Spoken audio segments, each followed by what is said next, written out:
From the shadows, the stranger watched Jack until he was out of sight.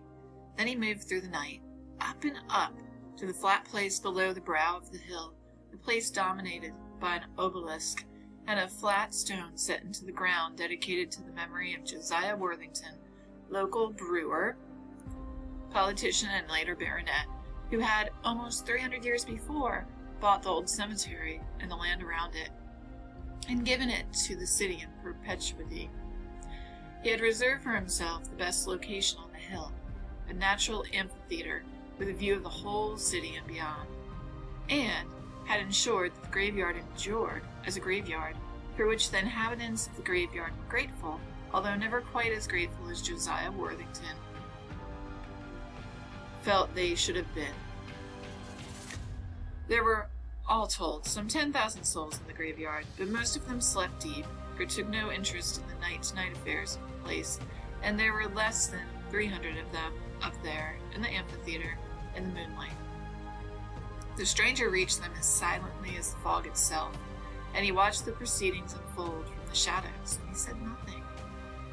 Josiah Worthington was speaking, and he said, "My dear madam, your obduracy is quite as well. Can't you see how ridiculous this is?" "No," said Mrs. Owens. "I can't." She was sitting cross-legged on the ground, and the living child was sleeping in her lap. She cradled its head with her pale hands. "What Mr. Owens is trying to say, sir, begging your honour's pardon," said Mr. Owens, standing beside her, "is that she don't see it that way. She sees it as a duty." Mr. Owens had seen Josiah Worthington in flesh back when they were both alive, had in fact made several pieces of fine furniture for the Worthington Manor House out near Inglesham, and was still in awe of him. "The duty?" Josiah Worthington shook his head as if to dislodge a strand of cobweb.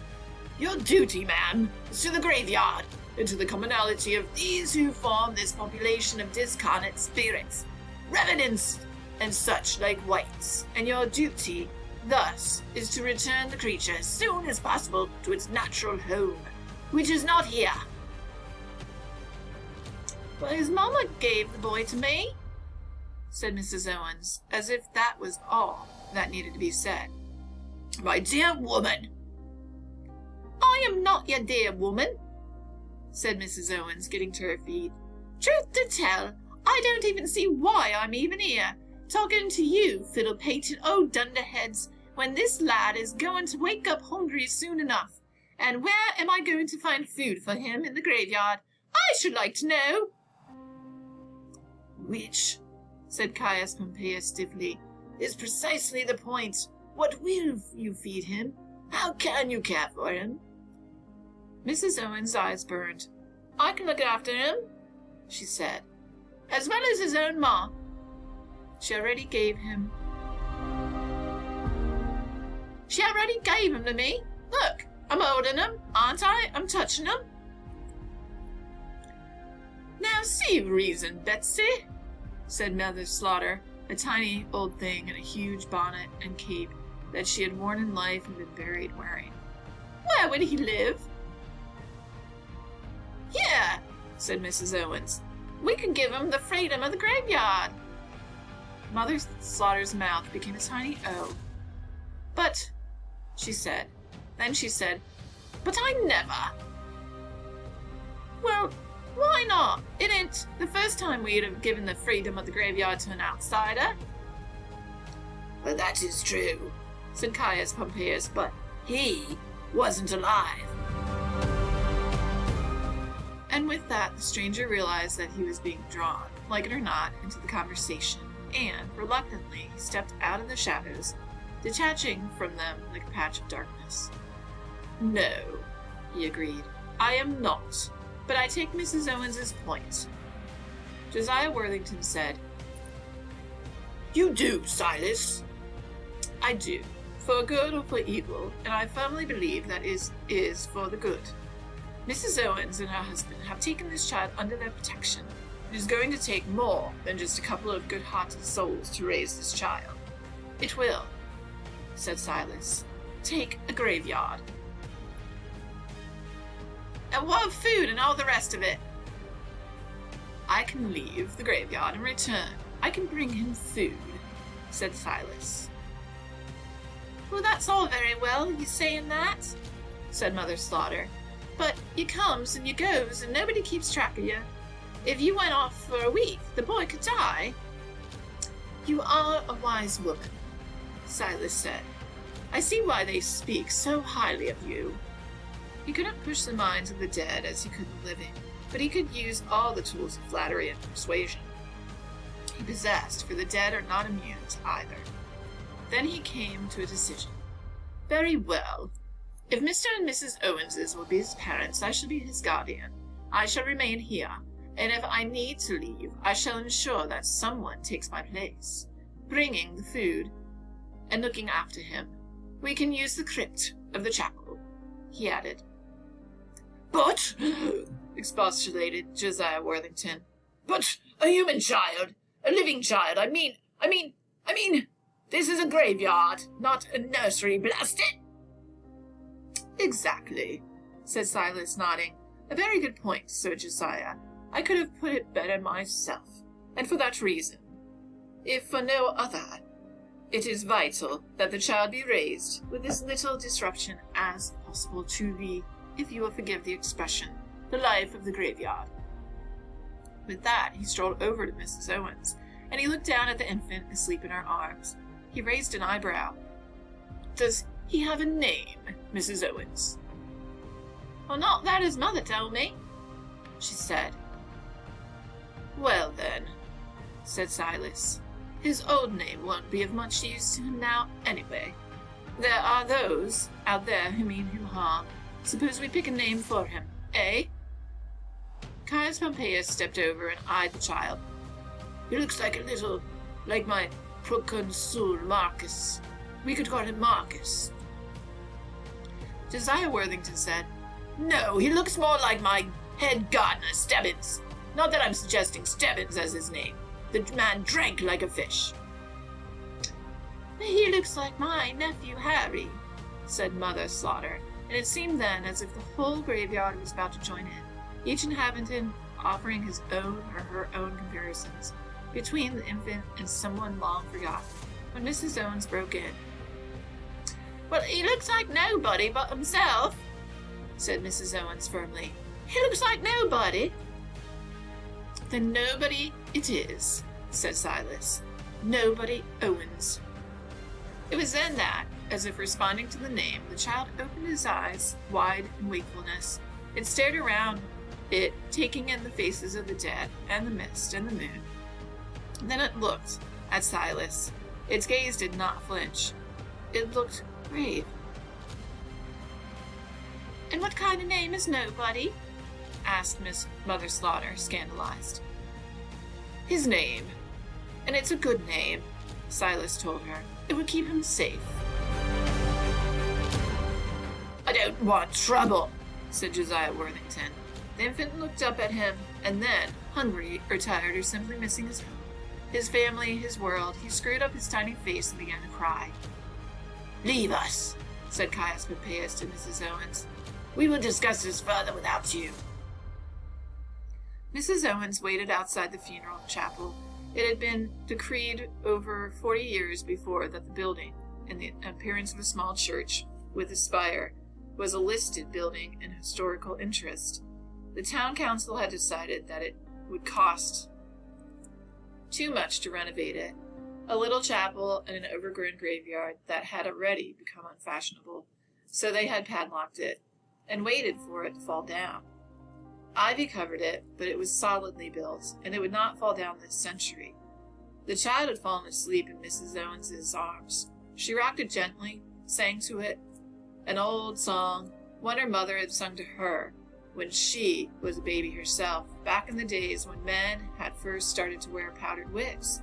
The song went, Sleep, my little baby, oh, sleep until you waken. When you're grown, you'll see the world, if I'm not mistaken. Kiss a lover, dance and measure, find your name and buried treasure. And Mrs. Owens sang all that before she discovered that she had forgotten how the song ended. She had a feeling that the final line was something in the way of, "And some Harry Bacon," but that might have been another song altogether. So she stopped and instead she sang him the one about the man in the moon who came down too soon. And after that, she sang in her warm country voice a more recent song about a lad who put in his thumb and pulled out a plum. And she had just started a long ballad about a young country gentleman whose girlfriend had, for no particular reason, poisoned him with a dish of spotted eels. And Silas came around the side of the chapel carrying a cardboard box. "Here we go, Mr. Owens," he said. "Lots of good things for a growing boy. We can keep it in the crypt, eh?" The padlock fell off in his hand, and he pulled open the iron door. Mrs. Owens walked inside, looking dubiously at the shelves and at the old wooden pews tipped up against the wall. There were mildewed boxes of old parish records in one corner, and an open door that revealed a Victorian flush toilet and a basin with only a cold tap in the other. The infant opened his eyes and stared. "We can put the food here," said Silas. "It's cool, and the food will keep longer." He reached into the box, pulled out a banana. "And what would that be when it was at home?" asked Mrs. Owens, eyeing the yellow and brown object suspiciously. "It's a banana, a fruit from the tropics. I believe you peel off the outer covering," said Silas, "like so." The child, nobody, wriggled in Mrs. Owens's arms, and she let it down to the flagstones. It toddled rapidly to Silas, grasped his trouser leg, and held on. Silas passed it the banana. Mrs. Owens watched the boy eat. "Banana?" she said dubiously. "Never heard of 'em. Never. What's it taste like?" "I've absolutely no idea," said Silas, who consumed only one food, and it was not bananas. "You can make up a bed in here for you and the boy, you know."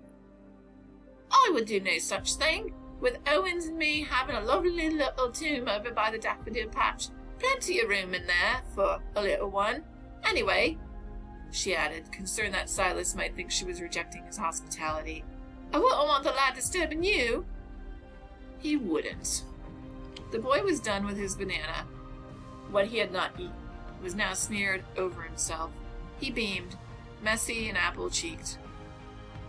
"Nana," he said happily. "What a clever little thing he is," said Mrs. Owens. "And such a mess he's made. Why, attend you, little wiggler." And she picked up the lumps of banana from his clothes and his hair.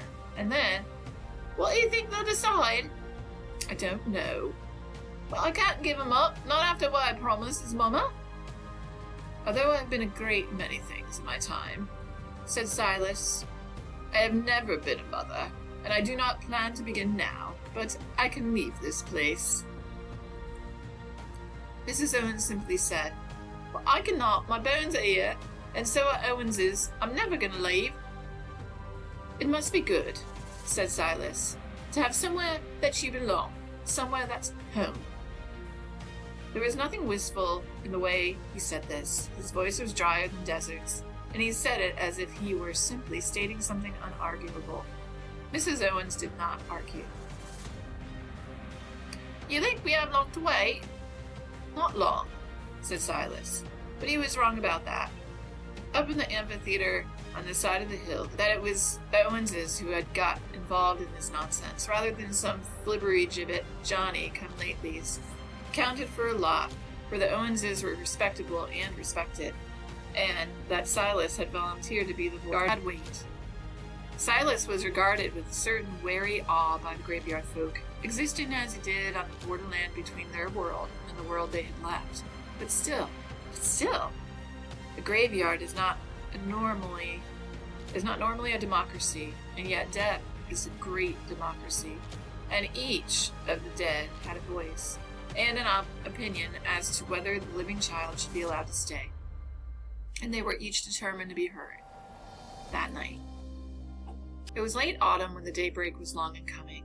Although the sky was still dark, cars could now be heard starting up further down the hill, and as the living folk began to drive to work through the misty night, black morning, the graveyard folk talked about the child that had come to them, and what was to be done.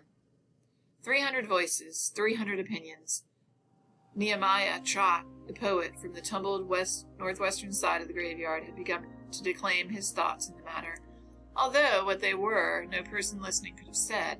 When something happened, something to silence each opinionated mouth, something unprecedented in the history of the graveyard. A huge white horse, of the kind that the people who know horses would call a gray, came ambling up the side of the hill. The pounding of its hooves could be heard before it was seen, along with the crashing it made as it pushed through the little bushes and thickets, through the brambles, ivy, and gorse that had grown up on the side of the hill. The size of a shire horse it was, a full 19 hands or more. It was a horse that could have carried a knight in full armor into combat, but all it carried on its naked back was a woman, clothed from head to foot in gray. Her long skirt and her shawl might have been spun out of old cobwebs. Her face was serene and peaceful. They knew her, the graveyard folk, for each of us encounters the lady on the gray at the end of our days, and there is no forgetting her. The horse paused beside the obelisk. East sky was light, a pearlish, pre-dawn luminescence that made the people of the graveyard uncomfortable and made them think about returning to their comfortable homes. Even so, not a one of them moved. They were watching the lady on the gray, each of them half excited, half scared. The dead are not superstitious, not as a rule, but they watched her as a Roman augur might have watched the sacred crows circle, seeking wisdom, seeking a clue. And then she spoke to them. In a voice like the chiming of 100 tiny silver bells, she said only, "The dead should have charity." And she smiled. The horse, which had been contentedly ripping up and masticating a clump of thick grass, stopped then. The lady touched the horse's neck and it turned. It took several huge, clattering steps. Then it was off the side of the hill and cantering across the sky. Its thunderous hoofs became an early rumble of distant thunder, and in moments it was lost to sight.